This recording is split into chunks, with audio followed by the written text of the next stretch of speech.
চুরিজারি খুব একটা করি না, বিধবার কার্ডও বেশি না, কল বেশি না।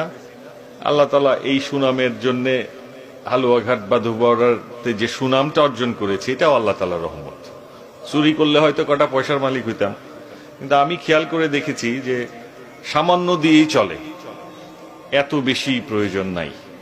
এটা আমার ব্যক্তিগত মনে হয়, আমার মত। পোশাক আশাকের ব্যাপারে অনেকে প্রশ্ন করেন যে ধর্মসভায় যায়, টুপিও পরে না, পাঞ্জাবিও পরে না।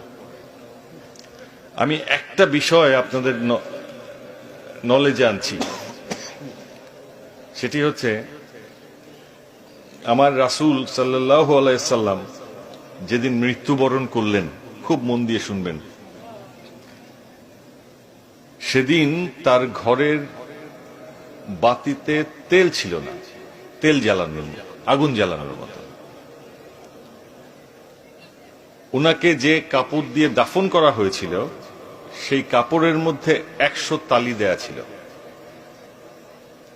এখন আপনি বলবেন যে একজন নবীকে দাফন করা হয়েছে, একজন মানুষকে দাফন করা হয়েছে, এটার বাইরে আরেকটা পরিচয় আছে। আমার রাসূল যেদিন মারা গেলেন সেদিন তিনি হেড অফ দ্য স্টেট, মানে মক্কার বাদশা ছিলেন। উনি প্রশাসনিক কাজ সম্পন্ন করতেন। মক্কার বাদশার দাফন হয়েছে, কাফনের কাপড়ের মধ্যে 100 তালি দেয়া ছিল। সুতরাং আপনি যখন আমার দিকে তাকিয়ে কাপড়ের দিকে তাকান, তখন এটা কোনো নগণ্য বিষয়। আমার লজ্জা নিবারণের জন্য আমি যে পোশাক পরিধান করি, এটা শুধু লজ্জা নিবারণের জন্য, এটা কোনো মুখ্য বিষয় না। আসলে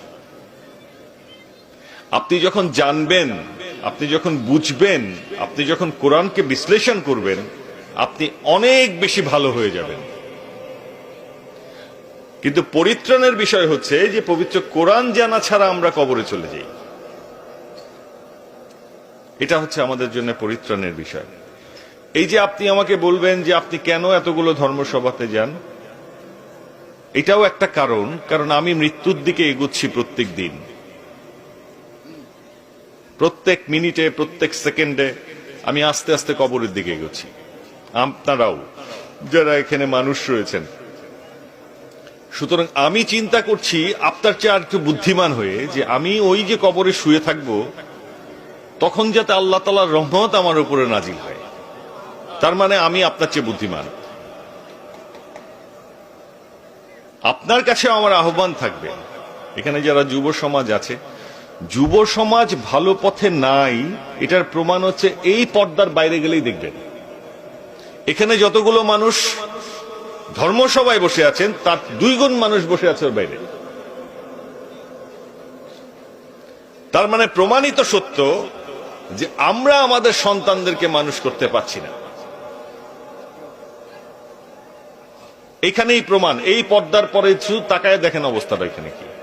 এই যে আমি ধর্মসভাগুলোতে যাই, আমি দেখছি তো, চেহারাটা দেখছি। 5,000 মানুষ এখানে থাকলে 15,000 মানুষ বাইরে থাকে, তারা এখানে ফুর্তি করতে আসে।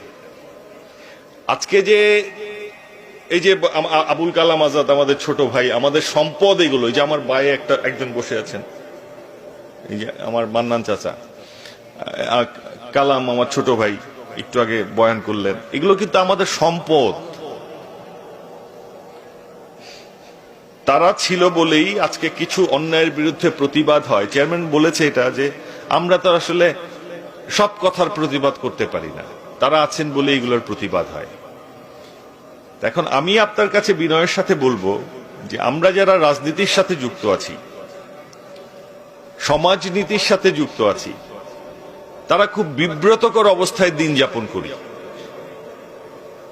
মারামারি, হানাহানি, ওই বেটার আইল কাটা, ওই বেটার ঘরের চুরি করা, ওই মহিলার সাথে দুর্ব্যবহার করা, এই যে প্রতিনিয়ত আমরা এই সমস্যাগুলোকে ফেস করছি, এটাকে আমাদের করতে হতো না আপনার সন্তানের মধ্যে যদি কোরআন আর সুন্নাহর জ্ঞান থাকত।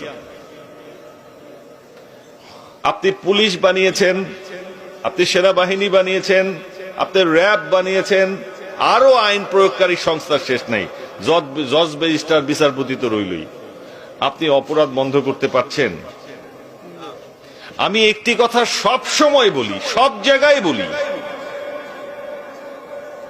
মাদ্রাসা পড়ুয়া একটি ছেলেকে আমি অন্যায় করতে দেখি না।